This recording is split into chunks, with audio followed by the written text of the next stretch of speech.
అందరికీ నమస్కారం అండి. నేను రాజోలు సీఏ మాట్లాడుతున్నాను. గత కొంతకాలంగా రాజోలు ఏరియాలోను చుట్టుపక్కల పోలీస్ స్టేషన్లోను కూడా ఈ నైట్ హౌస్ బ్రేకింగ్స్ మరియు చైన్ స్నాచింగ్లు కూడా ఎక్కువ జరగడం వలన గౌరవ ఎస్పీ గారు Amalapuram CCS crime C Gajendra Kumar గారిని మరియు మమ్మల్ని కూడా ఒక టీమ్గా ఏర్పాటు చేసి చెప్పడం జరుగుతుంది. ఎక్కడ ఇన్ఫర్మేషన్ పెట్టుకొని అన్ని సెర్చెస్ అన్నీ చేస్తున్నాము, వెహికల్ చెకింగ్ అన్ని కండక్ట్ చేస్తున్నాము. ఇన్ఫర్మేషన్ ఈరోజు వచ్చిన ఇన్ఫర్మేషన్లో భాగంగా ఈరోజు మేము శివకోడ వై జంక్షన్ ద్వారా వెహికల్ చెకింగ్ చేయడం జరిగింది. ఆ చెకింగ్లో ఈరోజు మాకు ఇద్దరు ముద్దాయిలు మాకు దొరకడం జరిగింది. వాళ్ళ పేర్లు పోలిశెట్టి పాండురంగారావు మరియు లంకా మురళీకృష్ణ అని ఇద్దరు ముద్దాయిలు పట్టుకున్నాము. వీళ్ళిద్దరు కూడా గతంలో ఇక్కడ మన తాటిపాక దగ్గర నైట్ హౌస్ బ్రేకింగ్ ఒకటి జరిగింది. దాంట్లో వీళ్ళు ముద్దాయిలుగా ఉన్నారు. వాళ్ళ దగ్గర నుంచి ప్రాపర్టీ సీజ్ చేయడం జరిగింది.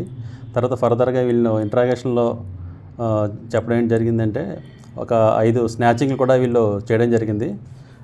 నగరం police station, Malkipuram police station, Ravulapalem police station, అదేవిధంగా రాజోలు పోలీస్ స్టేషన్ పరిధిలో మరియు ముదినేపల్లి పోలీస్ స్టేషన్ పరిధిలో కూడా వీళ్ళు చైన్ స్నాచింగ్ చేయడం జరిగింది. ఇన్నింటిలో కూడా ప్రాపర్టీని కూడా రికవరీ చేయడం జరిగింది. ఈరోజు వాళ్ళని అరెస్ట్ చూపించి రిమాండ్కి పంపించడం జరుగుతుంది.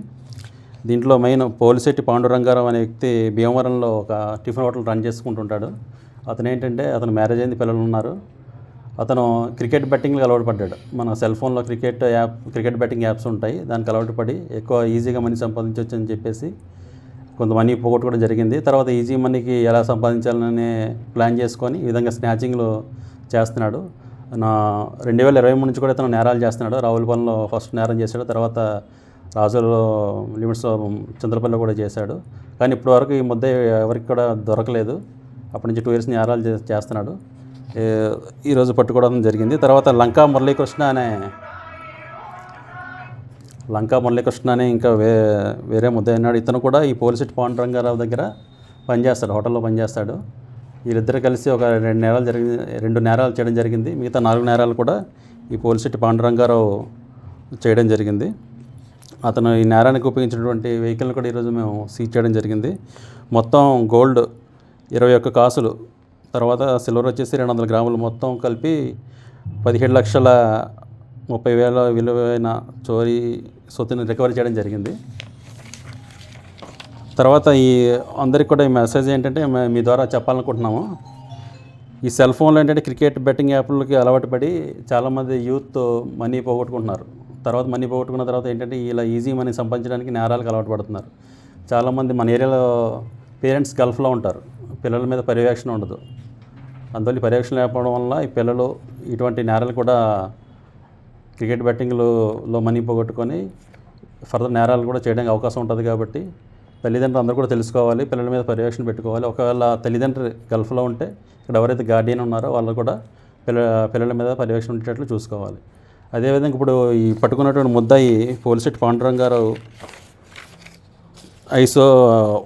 ఓల్డ్ ఉమెన్ టార్గెట్ చేసుకుంటాడు. ముందు రెక్కి చేసుకుంటాడు. ఎక్కడైతే ఓల్డ్ ఉమెన్ ఊరి చివరి ఎక్కడైతే ఓల్డ్ ఉమెన్ ఉంటారో వాళ్ళు టార్గెట్ చేసుకొని ఈ నేరాలు చేస్తున్నాడు. అదేవిధంగా సింగిల్ ఉమెన్ ఎవరైతే ఉన్నారో వాళ్ళని టార్గెట్ చేసుకుంటున్నాడు. కాబట్టి ఇటువంటి సింగిల్ ఉమెన్, ఓల్డ్ ఉమెన్ ఉన్న వాళ్ళు ఏం చేస్తారంటే వాళ్ళ పిల్లలు కానీ వాళ్ళ కేర్ టేకర్స్ కానీ వాళ్ళు జాగ్రత్తగా ఉంచుకోవాల్సిన అవసరం ఉంది. వాళ్ళ దగ్గర గోల్డ్ ఏమో కూడా ఉంచకుండా ఏమైనా బ్యాంకులో పెట్టుకుంటే చాలా మంచిది.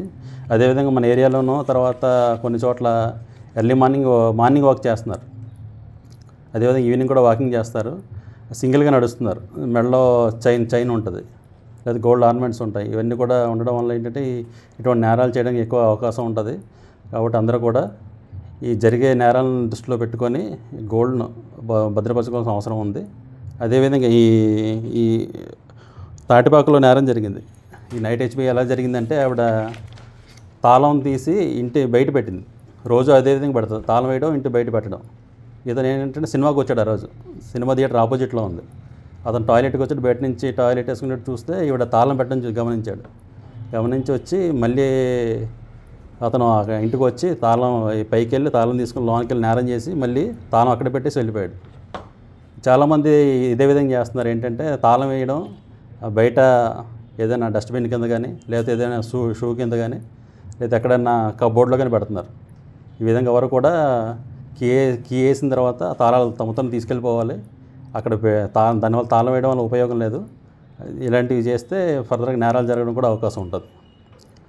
కాబట్టి ప్రజలందరూ కూడా గమనించాల్సింది ఏంటంటే, ఇటువంటి నేరాలు మేము జరుగుతున్నాయి కాబట్టి అందరూ కూడా జాగ్రత్తగా ఉండాలని, ఎవరైనా ఊరెళ్ళేటప్పుడు గోల్డ్ కూడా భద్రపరచుకోవాలి. ఎవరైనా ఊరెళ్ళేటప్పుడు మాకు ఇన్ఫామ్ చేస్తే మేము కూడా రక్షణ కల్పిస్తాము. అక్కడ నైట్ బీట్ ఉంటుంది.